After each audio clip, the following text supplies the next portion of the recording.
Hello, you're watching the Road Back YouTube channel, and this specific episode, number 4, is about the sleep aid Ambien. Ambien is something that is a hypnotic drug. It is for sleep, and it should only be used if you actually have a medical problem and cannot sleep because of pain or nausea or a medical problem. Not just pain and nausea, but other kinds of medical problems. Because once you're on Ambien, it is extremely difficult to get off.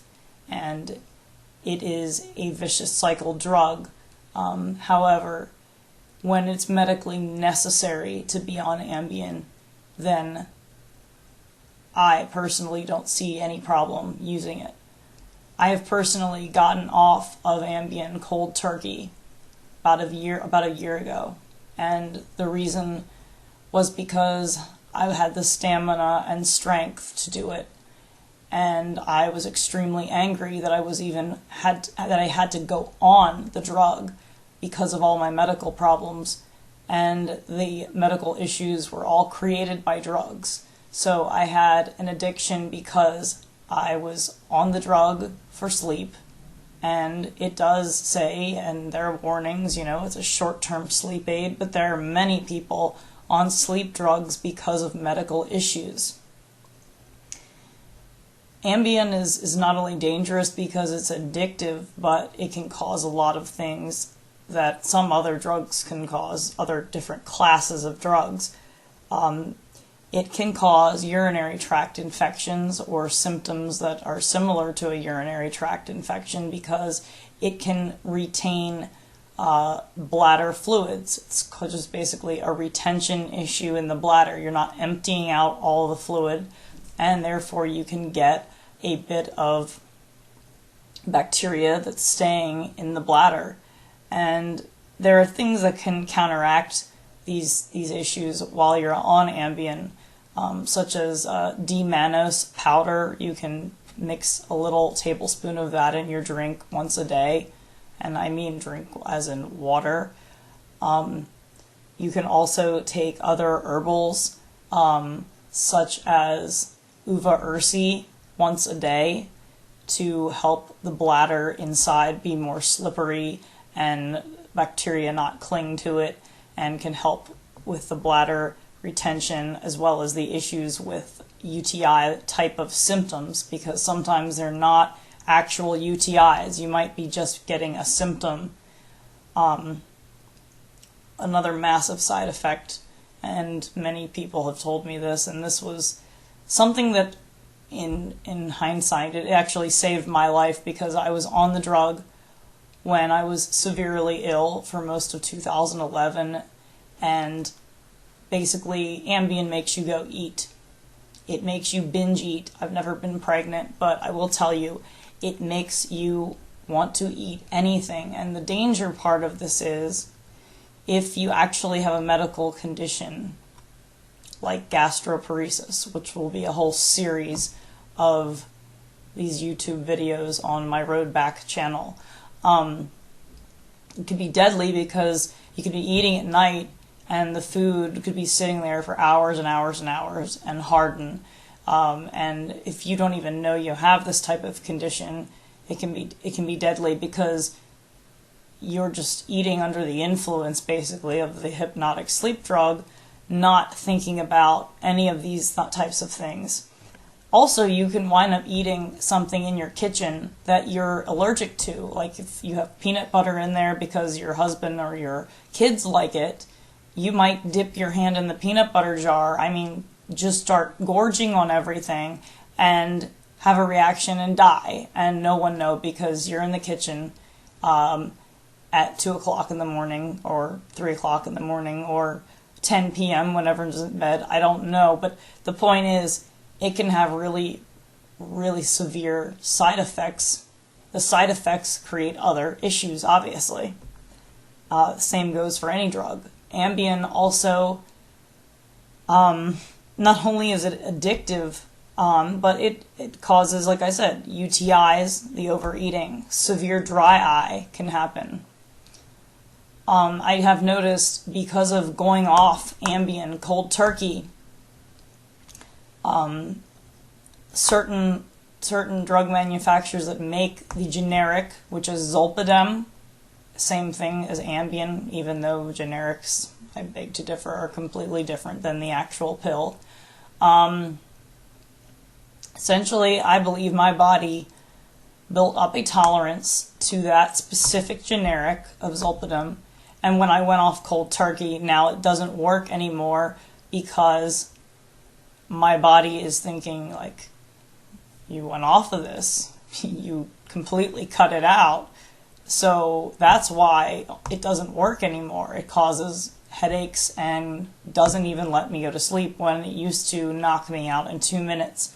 So that's the downside of going off a drug cold turkey. You might need it in the future, it might not work, but there are other manufacturers that make different Ambiens, or Zolpidem, as most people get the generic of it. But I will say, there are ways to get off of Ambien. There is an Indian herb called Ashwaganda.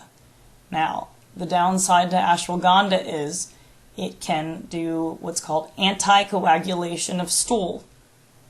In layman's terms, you are going to be having diarrhea just by barely, having a fart. You will have severe diarrhea because of it. However, it can get you over the hump to get off of Ambien and get through a withdrawal quicker.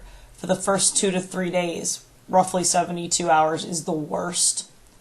You also will need Zofran.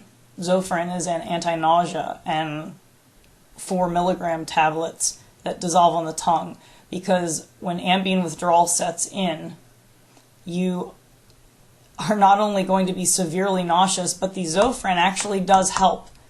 These drugs were all made in labs, and they know what these drugs can do, what they're used for. That's why they give you Zofran in a hospital right after they give you an injection of a morphine or Dilaudid, because the pain drugs make more nausea, or just make nausea.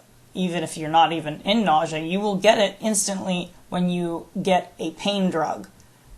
But the Ambien, like I said, is something highly addictive, and it's better to take melatonin, something which is a serotonin-based product to help us sleep naturally. They're not addictive. But Ambien, I will tell you, Ambien has saved my life in a sense, because I would never have been able to sleep with the amount of pain and nausea chronically, 24/7 I was going through in 2010 and 2011. And then in 2012, I had it intermittently, and I still took the drug. I was also battling urinary tract infections every couple of months, but luckily they're small. They're very tiny bacteria that can occur due to the Ambien also having a very, very weakened immune system because of the GI problems caused by drugs, GI drugs. Like I said, the Ambien is something that is good when it's medically necessary.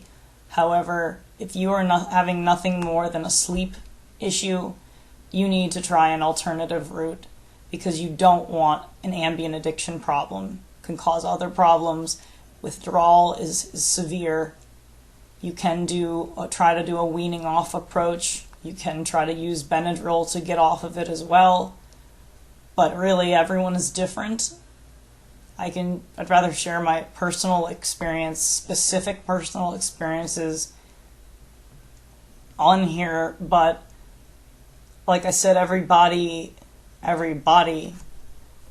is completely different in the way that our mind works with these drugs. It might not make you go eat.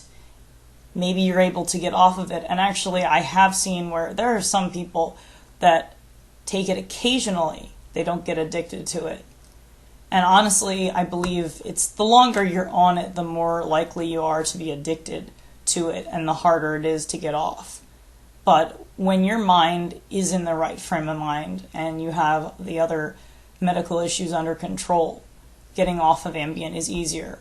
And like I said, the ashwagandha can be of benefit to calm down the adrenal system and be used one pill for 2 or 3 nights, just one pill each night, so a total of 3 pills, and to help you get through if you're going to do a cold turkey approach. However,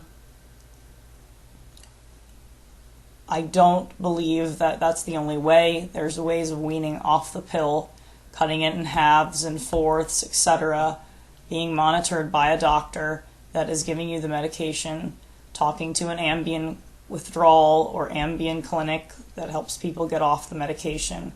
I'm sure these issues happen with Lunesta and some of these other ones that are, needless to say, they're also deadly, and they cause other severe problems. This concludes my Ambien addiction side effects issue, and I hope it was helpful. Any questions can be directed back to me at theroadback85@gmail.com. Thank you for watching this episode.